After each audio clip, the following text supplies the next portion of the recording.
Well, thank you very much, and thank you for being here as we take a very vital action to protect and defend American farmers and reduce prices for the American consumers. And we've done that in so many different fields, and this is a little bit of a different field, but we're bringing prices way down. We inherited a total mess from the Biden administration, the highest inflation in the country's history, and very, very high prices, and prices are coming down, and they're very, very far down on energy. Energy's come, in fact, we hit a very important number, sacred number. We had 3 states in the last 2 days reported by our energy group, a group of very strong energy people who said we hit $1.99 a gallon in 3 different states. And that's an amazing accomplishment because the gasoline prices are coming down. When gasoline comes down, everything, it's such a big category that when gasoline comes down, sort of everything sort of follows. But we inherited a mess, affordability, but you can call it affordability or anything you want. But the Democrats caused the affordability problem, and we're the ones that are fixing it. So it's a very simple statement. They caused it, we're fixing it. And they have a tendency to just say this election's based on affordability, and nobody questions them, John. You know, nobody says, "Oh, well, what do you mean by that?" But they just say the word. They never say anything else because they caused the problem. But we're fixing the problem, and we're pleased to be joined today by many of the wonderful members of the farming community, as well as the Secretary of Agriculture, Brooke Rollins. Brooke, thank you. Thank you, sir. Treasury Secretary Scott Bessent. Thank you very much, Scott. Senator John Bozeman. Thank you, John. Good job. John Hoeven. Thank you, John. And Deb Fisher. Thank you very much. As well as Representative Austin Scott, who's been with us right from the beginning. Thank you, Austin. Good job. I'm delighted to announce this afternoon that the United States will be taking a small portion of the hundreds of billions of dollars we receive in tariffs. We are making a lot of money from countries that took advantage of us for years. They took advantage of us like nobody's ever seen. Our deficits are way down because of tariffs. I guess because of the election, because without the election, you wouldn't have tariffs. You'd be sitting here losing your shirt. But we're taking in billions. We're really taking in trillions of dollars, if you think about it, Scott, because the real numbers, you know, when you think of all the money being poured into the country for new auto plants and all of the other things, AI. So what we're doing is we're taking a relatively small portion of that, and we're going to be giving and providing it to the farmers in economic assistance. And we love our farmers. And as you know, the farmers like me, because, you know, based on voting trends, you could call it voting trends or anything else, but they're great people. They're the backbone of our country. So we're going to use that money to provide $12 billion in economic assistance to American farmers. $12 billion is a lot of money, Meryl. What do you think? Peanuts for you, though, right? Peanuts. She's a farmer of rice. This relief will provide much-needed certainty to farmers as they get this year's harvest to market and look ahead to next year's crops. And it'll help them continue their efforts to lower food prices for American families. And again, we inherited something that we inherited the worst inflation in the history of our country, and we're taking care of it. Farmers are an indispensable national asset, part of the backbone of America. I've always felt it so strongly. They're so important. Unfortunately, under sleepy Joe Biden, he was a sleepy guy.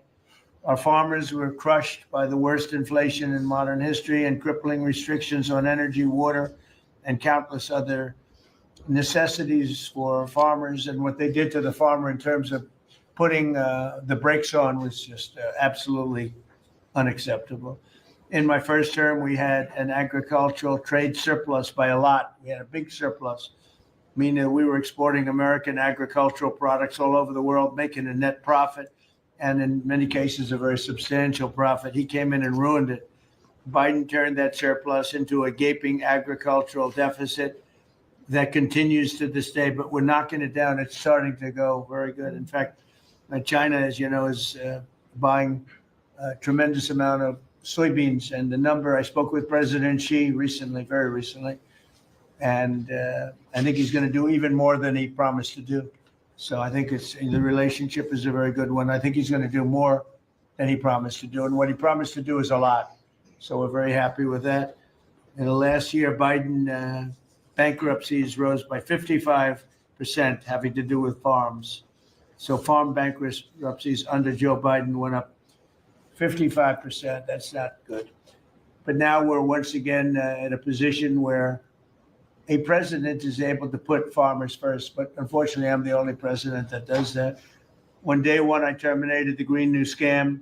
Energy prices are down. Gasoline prices are down. We've slashed record numbers of crippling regulations, and we're working on huge trade deals already, securing $60 billion in agricultural purchase commitments. And, you know, Biden made none. He didn't make any trade deals having to do with the farmers or any of it. It's crazy.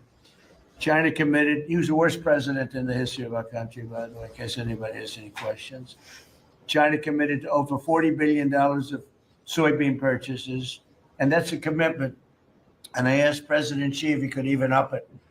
And I think he'll do that. I mean, not a commitment. The 40 billion is a commitment, but the soybean farmers are quite happy. Since my successful meeting in South Korea with President Xi, purchases have been made and soybeans are being exported out of the United States to China as we speak. And I say that our soybeans, I told this to President Xi, our soybeans are more nutritious than competitors. Somebody said, is that a Trump statement or is that real? In fact, you know who asked me that question? President Xi asked me that question. He said, really, I had never heard of it. And he was a food purchaser for a long time. But that's what I hear. And Japan agreed to $8 billion in purchases of corn, soybeans, ethanol, fertilizer, aviation, biofuel, and rice. You know, Japan never bought rice from anybody else. It's like a very important thing to them. And they agreed to buy rice, okay? Absolutely. So I also proudly signed into law the largest tax cuts in history, and the one big, beautiful bill, the monumental tax relief bill that is benefiting very, very strongly, benefiting the American farmer. And I think also for farmers, we have, as you know, and we got this, the estate tax or the death tax, as they call it, on farmers, on small businesses. You don't have to pay it anymore. A lot of farms would you love your children, and your children are great, and they want to be farmers, and you leave the farm and your children, and a lot of farms are sort of cash poor, land rich, cash poor, and the kids would go to the local bank or to any bank, and they'd borrow money to pay the estate tax, and they'd end up losing the farm. They go bankrupt, and a lot of debt too. You know, literally.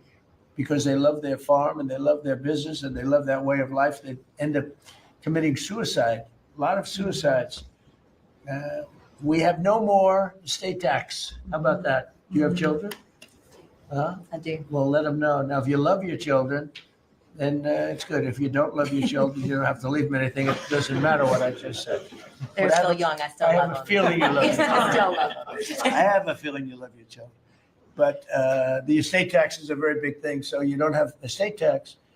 You die, you leave your farm or whatever, or small business to your children. You don't have to pay estate tax. It seems to affect the farmer more than anybody else, because you can have a farm that's very valuable, and therefore you have to pay a big tax, but it's not a big value in terms of cash. Maximizing domestic farm production is a big part of how we will make America affordable again and bring down grocery prices for American families. And again, these are prices that we inherited. When I left, we were doing incredible. In 4 years, what they've done to this country and so many, and not even mentioning the border and the criminals allowed into our country and all of the others. So I just want to say it's a tremendous honor being with you. I'd now like to ask Secretary Rollins to provide some of the details, followed by Secretary Bessent, Director of the National Economic Council, Kevin Hassett, Senator Bozeman, Representative Scott, and then we go to a couple of the farmers' representatives, but we'll all get involved a little bit. You can speak. Anybody is shy to speak in front of the press, and I don't blame you. if that's the case, but farmers, Court Holub and Merrill Kennedy will say a few words also, and then we'll have a little discussion, okay?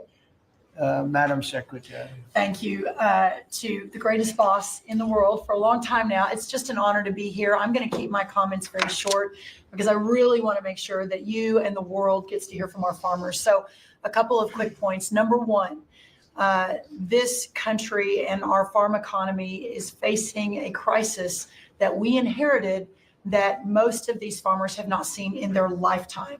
Profitability is down. It's just one crisis after another. When we came into office, sir, when you did, and you were sworn in on January the 20th, as you mentioned, not one new trade deal had been struck in 4 years. The cost of inputs for our farmers, fertilizer up 36%, manual labor up 47%, interest rates up 73%. When you combine the cost of inputs for our farmers married to no new trade deals, and then you're facing an administration whose priorities were DEI, climate change, putting the farmer aside. I mean, it was an absolute war on agriculture and on our rural communities.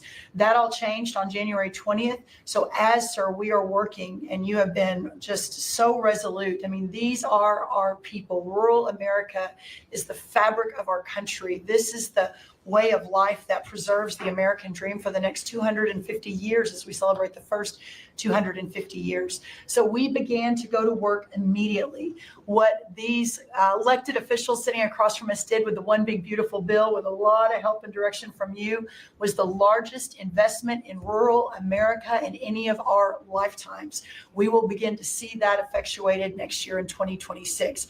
As we have fought to bring input costs down, you have talked about, and even this weekend did an executive order, signed one on looking into the reason that so much of these costs have been driven up over and over. Equipment, again, fertilizer, seed, et cetera, et cetera. We have to make sure we understand why that is. And then the continuing of the additional trade deals across the world. No longer will America be held and beholden to the regime of other countries' tariff infrastructure. Instead, we are moving our products out across the world.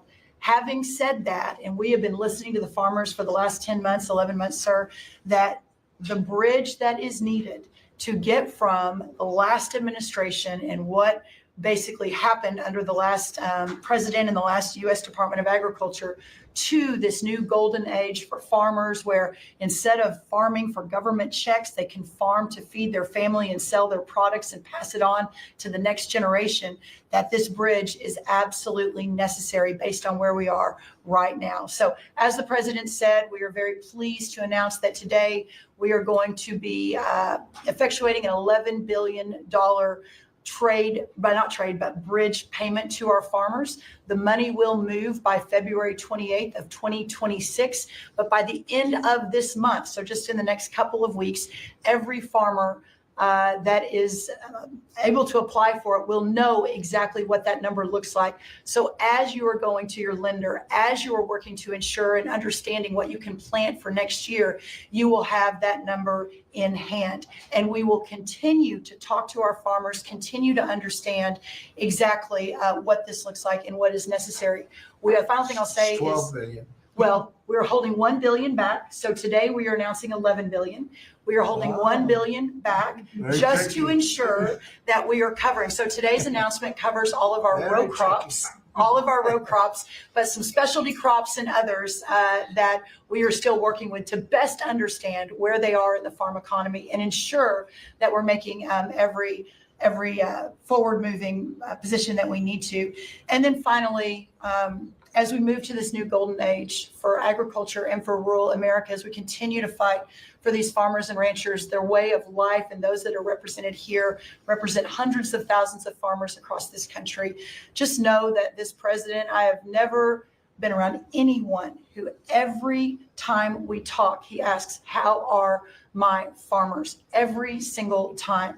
So we will never stop fighting. We will make sure that we're doing everything we can to ensure the next 250 years is just as bright, if not brighter, than the last. So thank you, sir. Brooke. Thank you. And this money would not be possible without tariffs. The tariffs are taking in, hundreds of billions of dollars, and we're giving some up to the farmers because they were mistreated by other countries for, I don't know, maybe right reasons, maybe wrong reasons. They weren't, they were trying to show us something, and it's really worked out really well.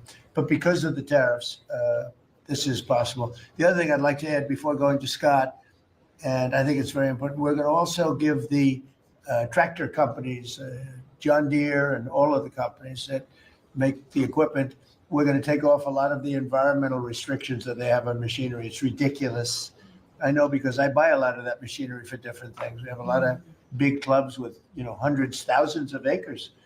And I buy a lot of stuff, and you buy it, it's got so much equipment on it for the environmental, it doesn't do anything, except it makes the equipment much more expensive and much more complicated to work. And it's not as good as the old days. And we're going to take a lot of that nonsense off of the equipment, which is going to reduce, and we're going to do it. And we're going to say, you're going to reduce the prices. We're not going to do it, and they're not going to reduce. They're going to have to reduce their prices because farming equipment has gotten too expensive. And a lot of the reason is because they put these environmental excesses on the equipment, which don't do a damn thing except make it complicated, make it impractical. And you really have to be, in many cases, you need about 185 IQ to turn on a lawnmower now. So we're going to take that off, that crap off that they put on Biden mostly. And we're going to take that off. So that's going to make that'll bring down the equipment prices a lot. That's right. And we're going to do that immediately. You're going to work with Lee Zeldin, who's not here. He's doing a fantastic job. And Lee is going to work that out. And that would be most of it. It's crazy. The machines, they're always under repair because they're so complicated that you can't fix them. The old days you used to fix it yourself. Now you can't do that. You have to be a PhD from, let's say, MIT. Okay, so we're going to get that done. Scott, please go ahead. Good. Thank you, Mr. President. Thank you to the farmers to join us today.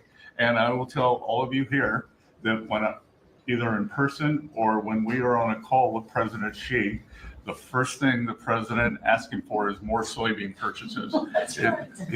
We don't talk about geopolitics. We don't talk about trade. It's about soybean We purchases. don't even say hello. We immediately start. Soybean. We start with the soybean, please. Could you do a little? It's always, could you do a little more? So, and I think President Xi has heard President Trump. This group represents an American way of life that has fed our nation and its spirit for hundreds of years. You are the caretakers of the most productive agricultural country on earth. You drive hundreds of billions of dollars in exports, support millions of jobs, and keep America's economy running strong. And this administration is committed to keeping it that way. By putting farmers first, President Trump is ushering in a new golden age for agriculture. The president's $11 billion relief package for America's farmers comes at a critical time. These direct payments will give producers the breathing room they need to market this year's harvest and plan for next season. This serves as a liquidity bridge during a period of adjustment, supporting the strongest agricultural sector in the world. Add this to President's success in reining in Biden-era inflation, thanks to the administration's pro-growth policies, input costs like fuel and fertilizer are easing, and credit conditions are improving, interest rates are coming down, helping farmers prepare for the next harvest. President Trump scored a massive victory for America's farmers when he secured an arrangement with President Xi in Busan to reopen China's markets to U.S. agricultural exports, especially soybeans, sorghum, and other commodities. Under this framework, China committed to purchase at least 12 million metric tons of U.S. soybeans this growing season, followed by a minimum of 25 million tons annually for the next 3 years. And it's not just China. At the president's direction, Treasury, USTR, and the Department of Commerce have secured supplemental purchases of U.S. agricultural goods in major trade agreements across the world to open new markets to America's farmers. The One Big Beautiful Bill also delivered transformative benefits for America's small farmers. It locked in full expensing for farm equipment and 100% expensing for farm structures built during the president's term. I believe Representative Scott and a group in the House, we were originally just going to do factories, and they called us and said, you need to do farm structures too. And the president said, we're all in. and it extended and enhanced much needed relief from the punishing death tax, giving family farms greater certainty as they plan for the next generation. Mr. President, thank you for putting America first by putting your farmers first. Through pro-growth, pro-farm agenda, you are ushering in a new golden age of American agriculture, and Treasury is proud to help in this. Thank you, Scott. You know what we'll do? We're going to go a little faster because the last meeting we had was 3 hours. We're the most transparent group, so if we can go faster, it'd be great. And then we'll take some questions from the fake news. Is that okay? All right. Kevin, go real fast, Kevin. Yeah, I could go really fast, sir. Yeah, sir, the farm economy, you always ask me to just get a few numbers to put it in perspective. And as I've looked through the incredible performance of these people that work so hard and are such important people for keeping communities alive, the thing that struck me the most, because you and I were here in the White House during COVID, is that during those terrible COVID times, farm production didn't go down. Like these farmers, they went to work every day and they produced so much. But then Joe Biden came in. So we had COVID and farm production didn't go down. And then Joe Biden came in and he really wrecked the farm economy. And so during Biden's term, 150,000 farms closed, sir. 150,000 farms closed after we went through COVID and we didn't have a problem. Now, why did we do it? Why were we able to do that? I'm going fast. The first is that, do you know that expenses for farms fell 5% while we were here because of all the things that we did, expensing and everything else? But under Joe Biden, they went up 13% because of all the regulations, energy, everything else. But the thing that really jumped out at me the most is because you had high growth and low inflation. Interest expense for the farm economy fell $120 million per year while you were there in the White House. But under Joe Biden, it increased by $8 billion per year. And so you wonder why it is that we need this $11 billion, maybe $12 billion to build a bridge loan to America's farmers. It's because we know how to fix it, but there really was a hole that was dug in the previous administration. Thank you. Hope it's fast enough. Good. That's good. That's good. Appreciate it. Senator, please. Yes, sir. No, thank you so much. Thank you for convening us this great announcement and all your hard work for farmers. I think I was reading the clips. I think yesterday you talked about, Mr. Secretary, about farmers needing certainty, and which is so true. This bridge note is one of those things that provides certainty. I also, as I was reading that, thought to myself, the one thing that farmers can be certain of is the fact that you've got their back, and you proved that through the years in the last administration and now this. I was giving a presentation to the Senate a while back, and I was talking about us having the cheapest, safest food supply of any place in the world. It's not just about the farmers in rural America. And so Marco Rubio was sitting by me prior to coming over here and becoming the great Secretary of State. But he punched me and said, "John, always remind him," he was head of the Committee on Intelligence. He punched me, he said, "Always remind him, food security is national security." So this is important for so many different reasons. And again, I appreciate you for recognizing that, not only now, but when you were campaigning in your first election, how you treated the farmers in your first administration, and now stepping up. So we look forward to helping you. If we need some additional help, looking to Congress or whatever, we'll be there for you. So We're taking in so much money with the tariffs now that it's such a pleasure. Without it, we wouldn't be able to help you. We're making a country, we're the richest country in the world now. And, we have a big decision. Hopefully we're going to get the right decision. It's such a big thing in the Supreme Court right now. We have a lot of bad people opposed to us, people that hate our country. Other countries are involved, some real sleazebags that I know, political sleazebags. And they're trying to take that away from us. And we have other methods, but they're not as powerful. They're not as quick. Some of the wars that I solved wouldn't have been solved using those methods. So it's a very important thing, the tariff. The decision of the Supreme Court's a very important thing. And Scott, we can do it other ways, but it's slow and it's cumbersome, and it doesn't have the power. It doesn't have the national security power that what we have. So I hope we're going to be successful. That's all I can tell you. Austin, please. Thank you, John. First of all, President, thank you for the selection of Brooke Rollins as Secretary of Agriculture. That was a big first step. You want to keep her? Absolutely. Can I Absolutely. butt in and second that? She's not only her, but her staff does a tremendous job. I agree. And Remember eggs? Remember we came in and Absolutely. the people in the media, I'm going to be nice, people in the media were 3 days into offices, you're right? They're saying egg prices are up like 90% more than that.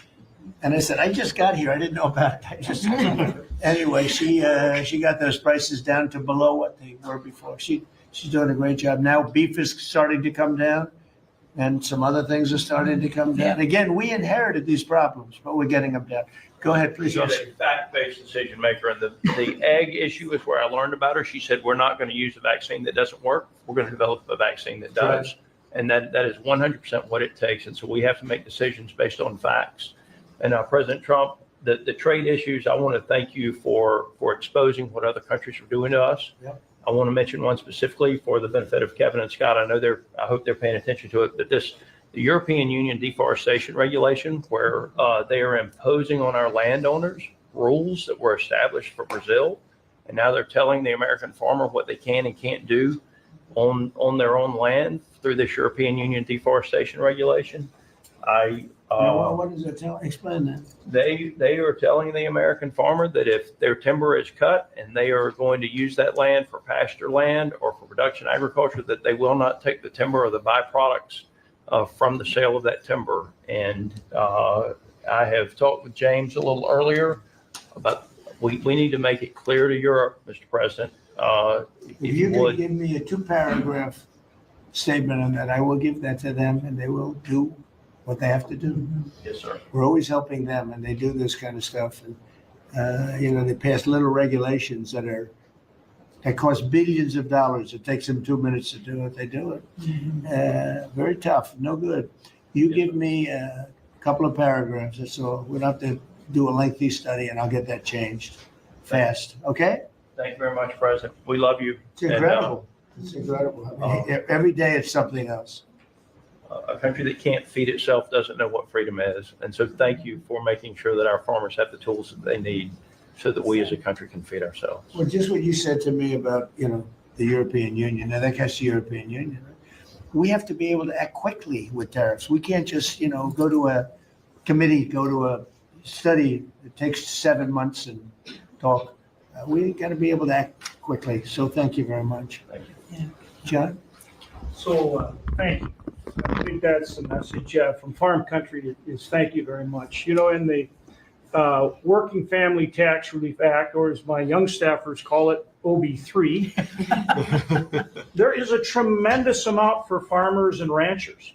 You mentioned the credit as far as estate tax, which is so important. You analyzed it just right. But also in there, we enhanced ARC and PLC, which is a countercyclical safety net, thanks to the strong leadership of Senator Bozeman and our colleagues in the House. But we also included the Farmer Act, which was my bill to make crop insurance more affordable. These tools will kick in next year, Mr. President, in a big, big way for our farmers, big time. And people aren't even really looking at it yet, but it's going to be a very big deal. So today is all about bridging to get there. And I want to thank Secretary Bassett and Jameson Greer. They're tremendous, and they're negotiating hard out there for farmers and ranchers. And I know it's because you're setting the tone. But this is that bridge. And so we need to come back to Secretary Rollins. Thank you. Your leadership on this was vital. And Mr. President, you're right. They love you in Farm Country out there. All you have to do is drive out and see the flags and signs all over the field. On the hay bales, right? It's a great honor. They're great people, the best people. This is really important. Really important for our farmers and ranchers. Thank you very much. You're doing a great job too, Jim. Thank you. And whatever we need, we get through the Senate, we get through the House, we'll get it done. I think we'll start maybe with Court Holland, and you come from Yeah. a place that I'm very happy with. I hail from the great state of Iowa. I'm surrounded here by some of the greatest farmers in the area and from across the country. Anything from rice farmers, we've got all sorts of cotton farmers, everything. Everything is here represented so well. And first off, from me, I want to say thank you for this bridge payment. It's Christmas early for farmers.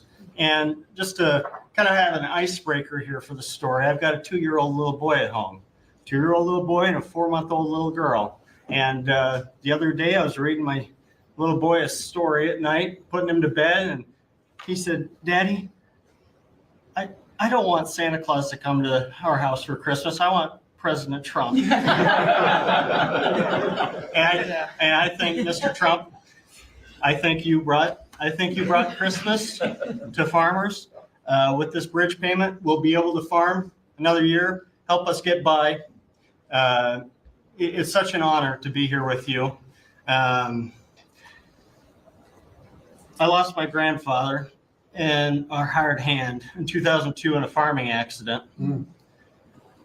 And he instilled in me at an early age to love the land, to take pride in what we do.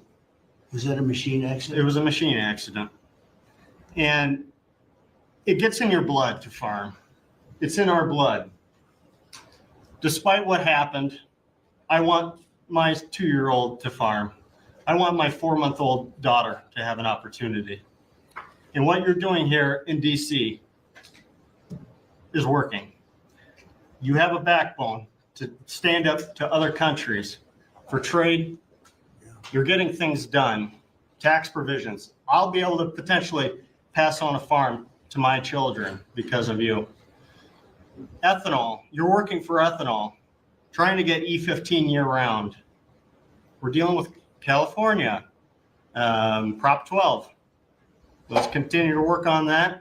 I think we can have a lot of domestic product used here in the country, and we can keep America first. And you're good at that. That is who you are. And if we keep that E15, you could have the biggest. E15 is the big deal. E15 is a great deal, year round.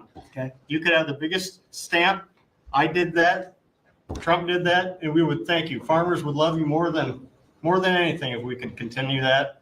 Continue to use domestic product, use the byproducts, and even be able to export to other countries. And so what you've done here, and just having us here in the White House with you, sitting beside the secretary and all these other great individuals here, what a true honor. And I will take pride in this meeting, and I will take this home for many generations to come. And because of what you're doing, hopefully them generations can stay on the whole of land farm.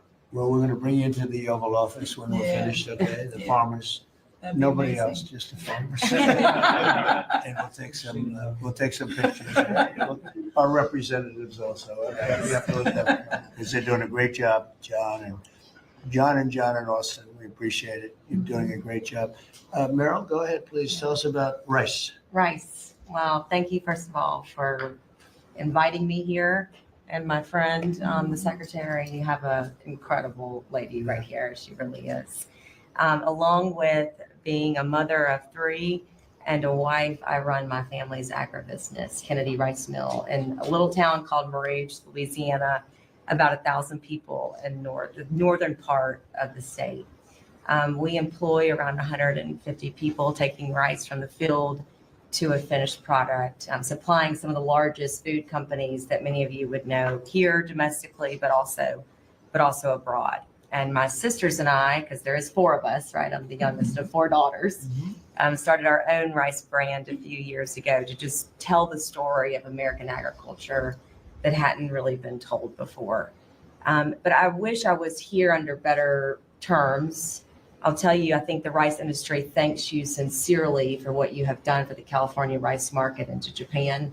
It has been monumental for our industry, but us in the South are really struggling. I mean, this is not just a crisis. I would say it's almost a market dynamics that really are true anti-competitive nature, right? So it follows what you sent out this weekend. And we do believe that countries are dumping rice into this country today. We've never seen imports this great. Which countries? India, Thailand, even China into Puerto Rico. Puerto Rico used to be one of the largest markets for U.S. rice. We haven't shipped rice into Puerto Rico in years. So this has been happening for years. This didn't start during your administration, but unfortunately, we're seeing it in a much bigger way now. The tariffs are working, but we need to double down because You want more? I mean, I well, understand. they're cheating, right? They're Yeah, no. they're just Could I ask- subsidizing and then Scott, India, tell me about India. Why is India allowed to do that? They have to pay tariffs. Do they have an exemption on rice? No, sir, we're still working on their trade deal, so Yeah, we'll, but they should be dumping. I mean, I heard that from others. You can't do that. There's a WTO case against India Give me right give now. me the countries if you could. Go ahead. India, who else? So Mark it India, down. Which is good. yes, sir. India, Thailand, China into Puerto Rico, not into continental U.S., but into Puerto Rico. Those are the main culprits. So Puerto Rico used to do a lot of business and now you. 100% Puerto Rico was U.S. based, All right. and So now easy to it's, settle. Okay. but there's others too, and I can get you a full list Give as me well. a full list. Of course I can. All right. So. Go ahead. So truly, this is a national security issue. I think you put it just perfectly. And so I want for all of us in the room to know that rice is more than just a commodity. It's a currency in many of these And countries. you love rice, right? I you love love rice. Yes, I'm going to get you to love rice too. The next time you're not going to have a button for a Coke, you're going to have a button for rice. But The farmers Our- love what they do. yeah, That's true. Well, our farmers can feed this nation and many nations abroad, but we need fair trade, not free trade. Yeah. And so we appreciate what you've done today. We appreciate what you did in the big, beautiful bill. I mean, my word, you really changed reference prices. And, we're hopeful that we can even move that further. I know that rice prices right now are the lowest they've been in over 40 years. So we're going to struggle. We're going to max out on our payments probably. So that's something that I know those in Congress can potentially help us with to change. But again, we appreciate everything you're doing. That's solved so quickly with tariffs to these countries that are illegally shipping. It's solved. Your problem is solved in one day. That's why we have to win the Supreme Court case. In one day, that problem's solved. It's so unfair. They go out of business. They put everyone out of business. That's what they did to our car. We lost more than 50% of our car industry because of that. We lost our chip industry, went to Taiwan because of that. If you had a president that said, no, you can't do that, it's 100% or 200% tariff on chips if you make them outside of the United, we would have never lost our chip industry. But we're going to have 40 or 50% of it back very shortly because they're all coming in now from Taiwan. They're building chip companies. But it's the same thing with rice. Thank you, darling, Yeah. very much. Well, thank Really you. nice. Well, it'll be good. We'll Thank you. get it solved very quickly. We just need the countries. We just give us the names of the countries. Yeah. Tariffs, They again, own the it solves largest the problem in 2 minutes. Yeah, they've bought the largest brands at retail too, right? So they have an incentive to subsidize their products so that they can keep it on the Yeah, who shelf. did that? The Indians own the two largest brands. All right, then we'll take care of it. It's Thank you. it's so easy. So, do you have any questions? Yes, President Trump. How about keeping it on farming? Your team answered Supposed all to of my questions on votes. farming, but I do Something. have Do you have a farm Mr. question? President, In the interest of affordability with this aid package, I assume that that's something you want consumers to see before midterms next year. How quickly will that affect prices at the grocery store? Well, I think the prices are going to be going down already. I mean, the prices are way down. We brought prices way down from what it was. We inherited high prices. We inherited the biggest inflation in the history of our country. That means prices going up. And we brought it down very substantially. Now inflation is essentially gone. We have it normalized and it'll go down even a little bit further. You don't want it to be deflation either. You have to be careful. But we brought it way down. We had inflation that was the highest in the history of our country. They say 48 years, but I say the history. 48 years is pretty bad too, right? So we're solving those problems. President Trump, We're bringing them way down, yeah. Would you consider MAHA incentives for farmers that go by MAHA guidelines? Well, a lot of the farmers like those Baja guidelines, yeah. So, I mean, they do. We like Baja. How do you feel about it? Yeah, let me answer that. So this is another reason, I didn't mention it, but this is another reason I think that what we're moving into is a golden age for agriculture. As Secretary Kennedy and I, and across our cabinet with the president's leadership, focusing on making America healthy again, the undergirding foundational effort in that is our agriculture industry. It is our farmers and our ranchers. So as the new dietary guidelines come out in early January, where USDA alone spends $400 million a day on nutrition programs, that's a whole other SNAP, fraud, et cetera. But when you think about what a market mover that is, as we begin to move the market toward more locally produced, American-made, healthier products, closer to the schools, the hospitals, et cetera, you again begin to open up so much of the market for the great products produced by these farmers instead of ultra processed foods out of a box. So there's a lot that's going to be coming on that as well. I'm really Mr. excited. President, I have a question. It's not related to farming, but if you'll entertain, I'm Kara from Lindell TV, Kara Cashnova, and I'm not fake news, just so you know. And everybody's talking about the pipe bomber over the weekend, the suspect that was taken into custody. I reported on Biden's kangaroo court for 4 years. And this is an important question to me. Everyone knows that J6 was a Fed's direction to set you and your supporters up. So my question is, what's your gut instinct about the new pipe bomber suspect taken into custody? Does your instinct tell you that he acted alone? And also, Mr. President, how do you feel about the lead prosecutor on the pipe bomber case? Jocelyn Ballantine is the same prosecutor that allegedly asked the J6er to lie to frame you for J6 when you did nothing wrong. What are your Yeah, thoughts? well, thank you. I really appreciate that question. It's sort of a statement, and I appreciate it very much. Jocelyn is being looked at. They all have to be looked at. What they're doing is so bad. This was a whole Democrat hoax. The whole thing was a Democrat hoax, and it's all being looked at. I appreciate Is this that. the final aid package, Mr. President, or is more expected? Is this the final aid package? Final aid It package? depends on where we go. China's buying a lot. Other countries are buying a lot. And, the interesting thing about the farm, they don't want aid. They want to just have a level playing field. No, please. I've seen that more with farmers than anybody else, any other industry, right, Deb? Right. We've seen it more with farmers where I've had meetings like this, and primarily in the first term, and we did a great job. We turned it around. This is going to be the golden age. But the farmers don't want aid. They want to have a level playing field, because if they have a level playing field, they'll do better than anybody else. They're better than anybody else. Our product is incredible. Our machinery is incredible, right? I mean, we do have the best machines. It's a very big statement I made, though. The environmental excess that we have put onto our tractors and all of our machinery. Do you all agree with that, by the way? You don't know. It's got to go. It doesn't do anything except make the machines break all the time. Yeah. And I must say, I like to buy old machinery. I said, buy old Yes. because it's better. The new stuff is terrible. It never works. Never works. Mr. President, you said you would have Here we go. no, Listen to Mr. this. President, you said you would have no problem with releasing the full video of that strike on September 2nd off the coast of Venezuela. Secretary Hegseth I now didn't say says, that. That's, you said that. I didn't say that. This is ABC fake news. you said that you would have no problem releasing the full bit. Okay, well, Secretary Hegseth, No, whatever Hegseth wants to do is okay with he me. now says it's under review. Are you ordering the secretary to release that full video? Would you Whatever like he to see out decides there? is okay with me. So every boat we knock out of the water, every boat, we save 25,000 American lives. That was a boat loaded up with drugs. I saw the video. They were trying to turn the boat back to where it could float. And we didn't want to see that because that boat was loaded up with drugs just like everything else. But every boat we shoot down, and I don't know if you know, we're 92 or 94% down in drugs coming in by the sea.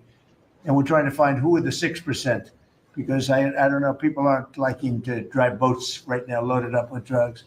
But every single, think of that, every single boat we shoot out, on average, we save 25,000 American lives. Do you feel okay about that, Court? Keep us safe. Okay, I know my man. What about you, Bill? Are you okay with I'm that? totally fine with Are you that. committed to releasing the full video? Didn't I just tell you that? You said that it was You're up the to most Secretary Hegseth. obnoxious reporter in the whole place. Let me just tell you, you are an obnoxious, a terrible reporter. And it's always the same thing with you. I told you, whatever Pete Hegseth wants to do is okay with me. Mr. President, on the midterms, and I just have a quick question. There's, at least 20 House Republicans who have either said they're going to retire or not run again. Do you have And any Democrats concerns also, about the and Democrats Right. also. Do you have Well, any? why don't you mention them? How many Democrats are gonna retire? Do you, How many Democrats?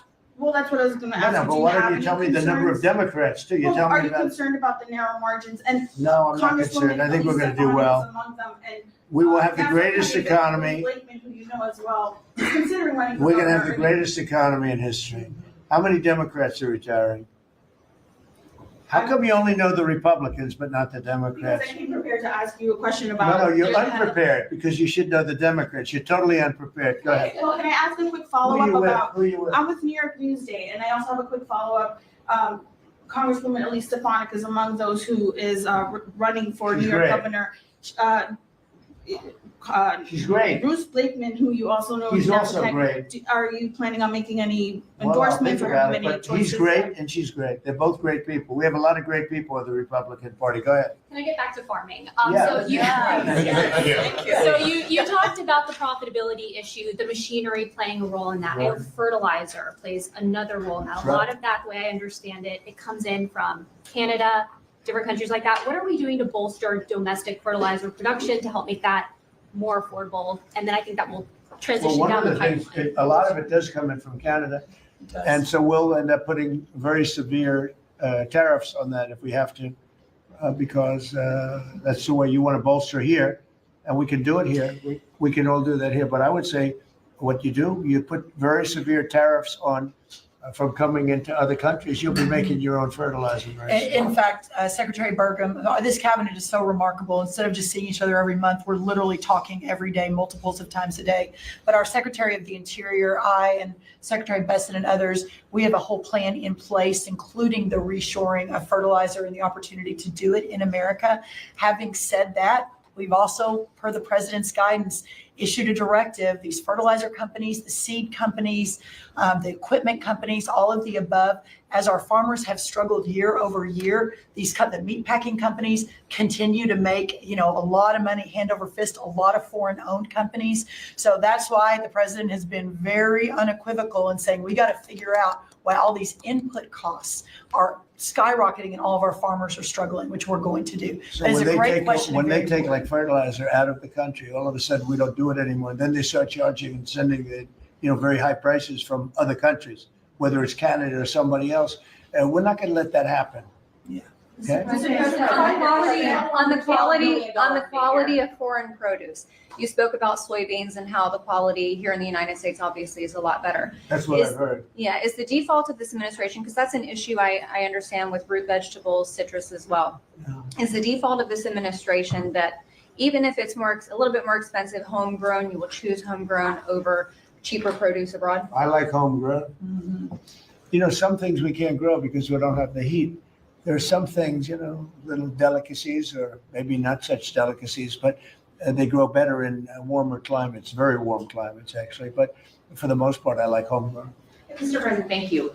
One on this announcement and then one on foreign policy, if I may.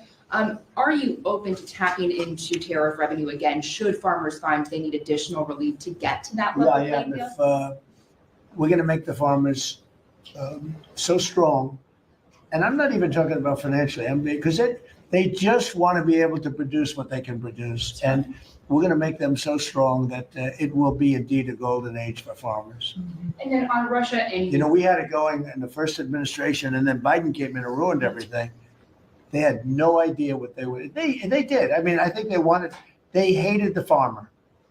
I love the farmer. and then That's why I got 94% of the vote for the farmers, but they hated the farmers. I love the farmers. Go ahead. And then on Russia and Ukraine, obviously your administration has been having talks with each side. Given that there is no peace deal at this point, will your administration stay engaged in those talks to effort a peace Well, deal? we just want to see people stop from being killed. We don't, as you know, Joe Biden gave them $350 billion.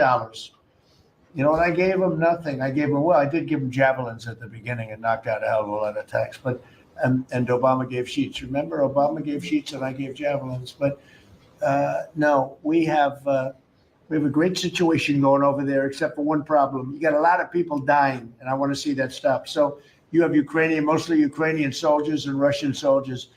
Last month, 27,000 soldiers died, mostly soldiers. A few people from the dropping of a missile in the middle of Kiev or wherever, which is a terrible thing. But mostly soldiers. 27,000 soldiers died last month. That's what I want to see stopped. We, as you know, we now sell equipment to NATO at full price, and NATO takes that equipment and probably gives it to Ukraine. I guess they could give it to others too, but for the most part, give it to Ukraine. And they're working with Ukraine in terms of distribution of equipment, missiles, etc. But we aren't spending money. What we are doing is spending time on a humane basis. We want to see if we can stop the killing of 27. It would have never happened. This war would have never happened if the election weren't rigged. If I were president, this war would have never happened. President, What- President, If you could pick talk about anything, the soybean purchases. Say it. You've talked a lot, obviously, about China's Yeah. soybean purchases. Some lawmakers from North and South Carolina have raised concern that U.S. tobacco farmers were told that China would not purchase flu-cured tobacco this year. Has that come up in your conversations No, I at all? haven't heard that, but we're doing well. The tobacco people, because of the deals I made, they're doing very well. But that could be, if it's the case, I can get it solved very quickly. Do you know, President Trump, let do us you know how you settled on this 12 billion or 11 billion plus one more billion We dollar did, yeah. figure? We looked at how they were hurt, to what extent they were hurt. We did a very, steady progression of charts, and we figured out a very exact number, and it was about $12 billion. President Trump, if you had one Christmas wish for America besides making American farmers great again, what would it be? I would say very simply, I go by a statement. When people ask that question, remember that question was asked to Ted Kennedy, and they said, "Well, what are you going to do to make America great?" And he couldn't answer the question. I have a very simple: we're going to make America greater than ever before, and we're going to do it through a series of tariffs, intelligent taxes, and incentives. And our country has never been stronger. We've never had anything like coming in. We have $18 trillion coming into our country right now. There's never been anything like it. And if you ask me that, I'll say, I just want to keep doing what I'm doing because there's never been anything like it's happened. Do you support The biggest number ever in history was $2 trillion.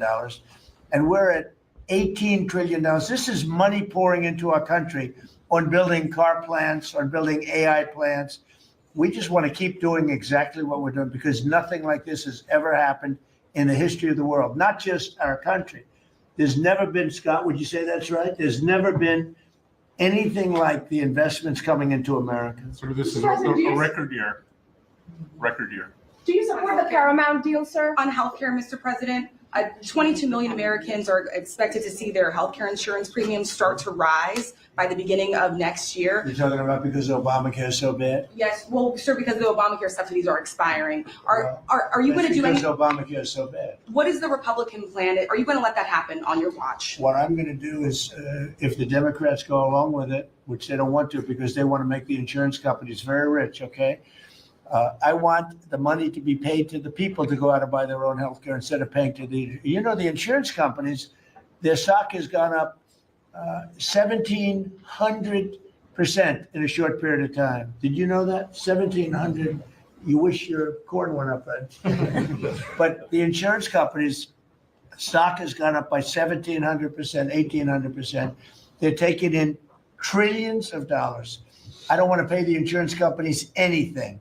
And I know a lot of them, but they're owned by the Democrats. And the Democrats have, Obamacare is a setup to make insurance companies rich. And I want to pay the people, and I want the people to go out and buy their own health care. And that's what we want to do. And that's what the Republicans want to do, because Obamacare is a disaster. And I said it 5 years ago, 4 years ago, 3 years ago, it was always a disaster. It's bad health care that's too expensive for people. And now your premiums, and you said it better than I said it. You said the Obamacare premiums are going to go up. They're going way up. And what I want to do is have the money. And you know who's getting that money? A lot of it is the insurance companies. I want the people to get the money and go out and buy their own health care.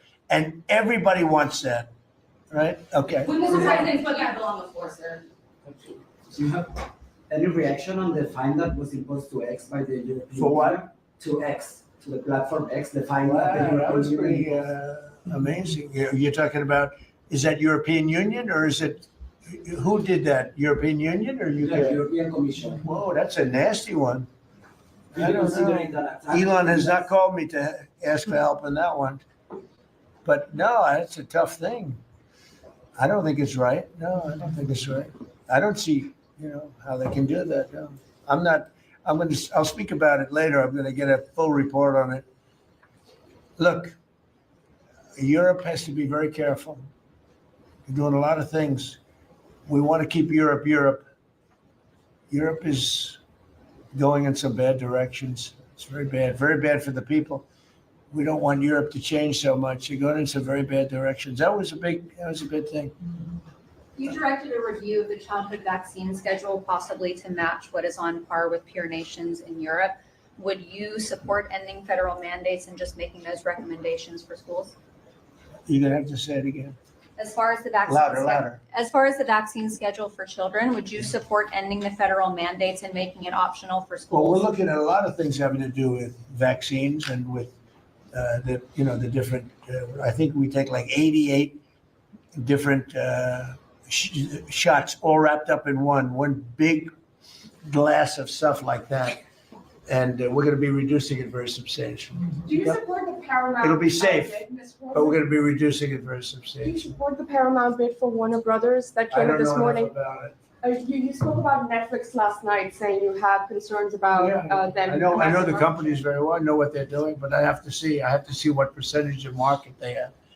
We have to see the Netflix percentage of market, Paramount, the percentage of market. I mean, none of them are particularly great friends of mine.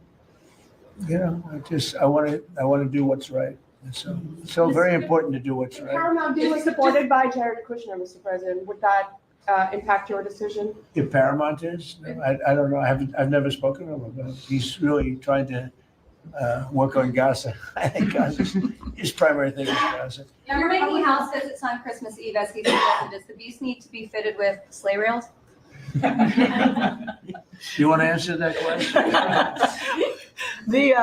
Absolutely. We should put sleigh rails on the beast, yes. He is the Support center. that? Go ahead. That Republican plan that you just talked about when it comes to healthcare, when do you expect Republicans to put that We're on? looking at it very strongly, and we're also going to the Democrats and asking them to do it. The Democrats want to make the insurance companies rich. They're all paid off by the insurance companies. A tremendous amount of the insurance company funding goes to Democrats. Why don't you ask that question of the Democrats? Because I would love to do it. I'd love all of the money to go to the people. They go to the people. I put that out 2 weeks ago. It became #1 viral. People love it. I want the money to go for healthcare, to go to the people and let the people buy their own healthcare through an account. They can buy their own healthcare. And everybody loves it, except for the Democrats. And you know why they don't? Because they're paid off by the insurance companies. Okay, what else? Yeah, Alina Habba says she's stepping down as U.S. Attorney for the District of New Jersey after the courts disqualified her. Do you have any comment on that? Well, she's not disqualified. You've got a blue slip thing that's horrible. It's a horrible thing. It makes it impossible to appoint a judge or a U.S. attorney, and it's a shame. And the Republicans should be ashamed of themselves that they allow this to go on, because I can't appoint a U.S. attorney that's not a Democrat, because they put a block on it. So if you appoint in Virginia or in New Jersey or in California a U.S. attorney or a judge, I mean, the judge situation is ridiculous.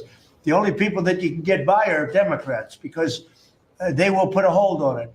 If I put up George Washington and Abraham Lincoln to be U.S. attorney in New Jersey or to be U.S. attorney in Virginia, we have Democrat senators, they will not approve them. And this is a gentleman's agreement that's lasted for too long. And it doesn't make it, especially in light of what's going on today. It means you can't appoint a Republican U.S. attorney, and we don't play the same game with them, but they do. And I hope that somebody speaks to Senator Grassley about doing something about the blue slip, because I'm telling you, John, I put up great people, top people, highest education, the best lawyers to be like U.S. attorney, and both senators. It only takes one, but if they're Democrat senators, they say we're not going to approve it. I had a couple of them say, why don't you appoint Democrats? All because Senator Grassley, with his blue slip stuff, will not let anybody go by. By the way, the Democrats have violated the blue slip provision on numerous occasions, but we don't do it. And what it means is, I guess I just have to keep appointing people for 3 months and then just appoint another one. And it's a very sad situation. We're losing a lot of great people. We have about 7 U.S. attorneys who are not going to be able to keep their jobs much longer because of the blue slip. Because unless, I think I know why they did that, to protect their ass. Okay, that's why they did that. But it should be done away with. I want to be able to appoint the most highly educated, the most respected people. They can't keep their jobs because of the blue slips. Terrible. Okay, thank you very much, everybody. Thank you. The farmers, let's come into the Oval Office. All right, Deb, come on. We're going to go into the Oval Office.